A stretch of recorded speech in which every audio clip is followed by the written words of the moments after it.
एक बात याद रखना, जब एक भाई कुर्सी के लिए लड़ता है तो महाभारत की रचना होती है, और जब एक भाई दूसरे भाई के लिए कुर्सी छोड़ता है तो रामायण की रचना हो जाया करती है। दोनों ही झगड़े कुर्सी के थे, एक को कुर्सी चाहिए थी और एक भाई को कुर्सी नहीं। कुर्सी को छोड़ोगे तो रामायण होगी घर में, और कुर्सी को पकड़ोगे तो महाभारत होगी घर में। मैं तो आपसे इतना निवेदन करना चाहता हूं कि अब रामायण पढ़ो घरों में, महाभारत पढ़ने की कोई जरूरत नहीं है। महाभारत तो बिना पढ़े ही हमारे घर में हो जाया करती है, घर घर में महाभारत है। रामायण की बहुत जरूरत है इस धरती पर। ध्यान रहे, रामायण क्या है? एक दूसरे के प्रति त्याग की भावनाएं, एक दूसरे के प्रति समर्पण की भावनाएं, एक दूसरे के प्रति बलिदान की भावनाएं रामायण से मिला करती है। ध्यान रखना, घर घर की महाभारत मिटाना है तो हर घर में रामायण पढ़ी जाना चाहिए, राम का चरित्र पढ़ना जाना चाहिए, पद्म पुराण पढ़ा जाना चाहिए, रामायण पढ़ी जाना चाहिए। घर घर से महाभारत मिट जाएगी। एक बात ध्यान रखना, एक बोले कि रामनवमी चल रही है, भगवान राम का जुलूस है, कल भगवान महावीर का, फिर हनुमान जी आ जाएंगे, अपने यहाँ तो रोज ही त्योहार हुआ करते हैं। बोले कि रावण बहुत हो गए हैं इस धरती पर, राम कहाँ से लाएं? मैंने कहा राम को लाने की जरूरत नहीं है, और वो आएंगे भी नहीं, वो कितना भी बुला वो आने वाले नहीं है। तो बोले देश का कायाकल्प कैसे होगा? मैंने कहा हर व्यक्ति, हर इंसान, इस धरती का, इस प्रकृति का हर इंसान राम को बुलाने की कोशिश ना करे, अपने भीतर के रावण को मार दे, राम अपने आप प्रकट हो जाएंगे। उन्हें बुलाने की कोई जरूरत है? अपने भीतर के रावण को मारो, राम को आने में ज्यादा देर नहीं। भीतर तो रावण बैठा है, बाहर रामायण पढ़ रहा है आदमी। विचार करिए, सोचना है आपको, ये कैसी पूजा, ये कैसी भक्ति है। भीतर तो मारीच का जीवन है और जुबान पर महावीर का जयकारा हुआ करता है। ध्यान रखिए, थोड़ा सा जीवन हमें बदलना पड़ेगा। महाभारत हुई, किससे आपको मालूम है? कहानी आपको मालूम है, पूरा याद है। कौरवों ने पांडवों को एक खंड प्रस्थ दे दिया, बोले संधि की जाए, युद्ध नहीं होना चाहिए। धृतराष्ट्र ने दे दिया कि जो जहां पर कभी वर्षा नहीं होती है, जहां पर कभी फसल नहीं आती है, ऐसे खंड प्रस्थ दे दिया पांडवों को, जाओ वहां रहो। दिया नहीं दिया बराबर। एक बात ध्यान रखना, खंड पृष्ठ कैसा भी हो, यदि हमारी लगन, आस्था और मेहनत है ना, और हमारे प्रति यदि हमारी सकारात्मक सोच है, तो पांडव जैसे लोग खंड प्रस्थ को भी इंद्रप्रस्थ बनाने में कसर नहीं छोड़ा करते हैं। इंद्रप्रस्थ बना दिया उन्होंने, पूरी दुनिया में चर्चा हो गई। अद्भुत महल बना है इंद्रप्रस्थ का, पांडवों ने बनाया है। खबर दुर्योधन तक भी पहुंच गई, सारे लोग देखने जा रहे इंद्रप्रस्थ को। देखो कौन, ना कोई आर्किटेक्ट था उस समय, ना कोई इंजीनियर था उस समय, ना कोई डिग्रियां थी उस समय, ऐसा सुंदर महल बनाया। कैसा बड़ा दृष्टि भ्रम वाला वह महल था। जहां पानी होता था वहां सूखा दिखता था, और जहां सूखा होता था वहां, अरे दुर्योधन के पास खबर पहुंची। दुर्योधन ने कहा चलो यार अपन भी चल के देखते हैं, दुश्मन है तो क्या हुआ, देखे तो क्या बनाया है। हस्तिनापुर भी फीका पड़ रहा था इंद्रप्रस्थ के सामने। दुर्योधन ने कहा चलो मैं भी चलकर देखता हूं। जैसे ही दुर्योधन गया, क्या देखता है, बड़ा अद्भुत महल है। आंखें फटी की फटी रह गई। खंड प्रस्थ दिया था और इंद्रप्रस्थ बना दिया अर्जुन ने, युधिष्ठिर ने।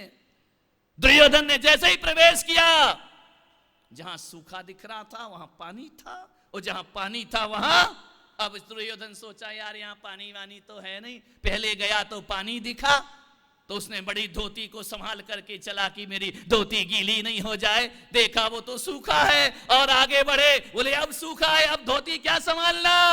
जैसे ही आगे बढ़ा, पैर स्लिप हुआ, धाम से गिरा, चपाक से गिरा, झरोखे से आवाज आई, अट्ठास किया द्रौपदी ने। एक बात ध्यान रखना, महाभारत की रचना लोग कहते हैं कुर्सी के लिए हुई, लेकिन मैं कहता हूं महाभारत की रचना जुबान के लिए हुई, वाणी के लिए हुई। जैसे ही द्रौपदी ने देखा, बड़ी जोर से उपहास किया और बोली, ओ देवर जी क्या हुआ, कपड़े गीले हो गए। दुर्योधन ने देखा कपड़े गीले, मैं भीग गया हूं। बोले कोई बात नहीं देवर जी, ज्यादा शर्मिंदा मत हो, ये कोई नई बात थोड़ी है। दुर्योधन ने कहा कि भाभी मेरा अपमान कर रही हो। द्रौपदी ने कहा अपमान किस बात का, अंधे का पुत्र अंधा ही होगा, उसे दिखाई कहां से। अतश्री महाभारत प्रस्तुत करता गोदरेज। ध्यान रखिए, एक शब्द द्रौपदी का, अंधे का पुत्र। हम दिन भर कैसे शब्द निकालते हैं, ध्यान रखना। हर वक्त अशुभ शब्दों का प्रयोग मत करो। कौन सा शब्द किसके सीने में लग जाए और कौन सा शब्द हमारे जीवन को तहस नहस करके चला जाए, सोच समझ करके बोलिए। बोलने से पहले बहुत सोचिए कि हम क्या बोल रहे हैं और उसका लोगों पर असर क्या होने वाला है। मीठा बोलो, बहुत बड़ा मंत्र है मीठा बोलना। जितनी मिठास जुबान में होगी उतने लोग तुम्हारे पास होंगे।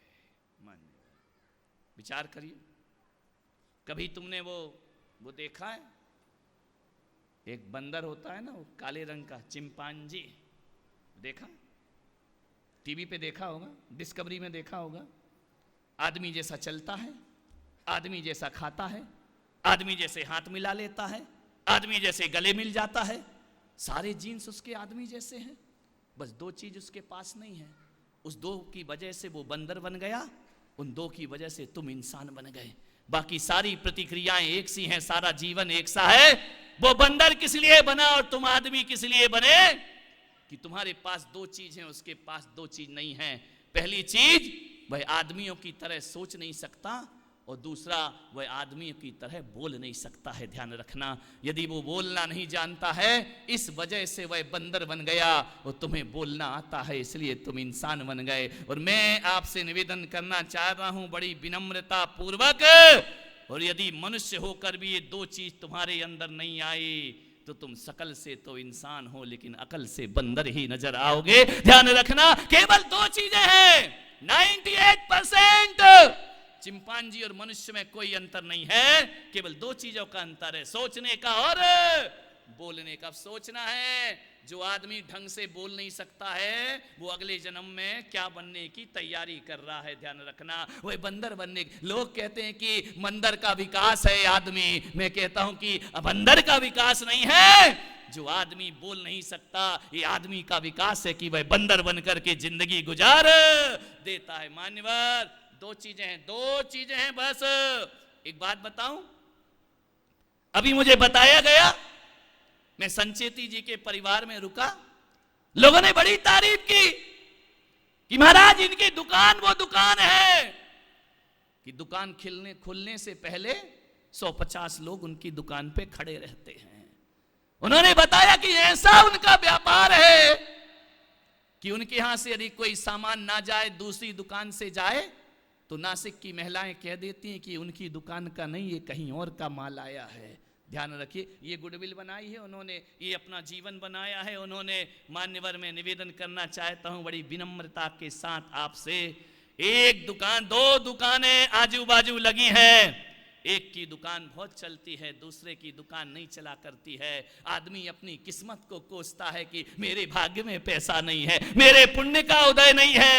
मैं पुलक सागर कहता हूं, व्यापार किस्मत से नहीं चला करता है, व्यापार के लिए भाग्य को कोसने की जरूरत नहीं है। एक वही दुकान है जिसमें इंतजार करते हैं लोग खुलने का, और एक वही दुकान है जिसमें शाम तक भी बोहनी बट्टा नहीं हुआ करता है। मान्यवर, ये किस्मत का खेल नहीं हो सकता है। मैं कहता हूं यदि एक दुकान ज्यादा चल रही है और एक कम चल रही है तो ये किस्मत का खेल नहीं, ये जुबान का खेल हुआ करता है, ये व्यवहार का खेल हुआ करता है। ये हमारा व्यवहार कैसा है? अकेला माल नहीं खरीदते लोग, व्यवहार भी देखा करते हैं। यदि ध्यान रखना, माल हल्का हो और जुबान वजनदार है तो खूब दुकान चलेगी, और माल वजनदार हो और जुबान हल्की है तो सगा भाई भी तुमसे माल लेने को तैयार नहीं। व्यापार जुबान से चलता है, व्यापार व्यवहार से चलता है।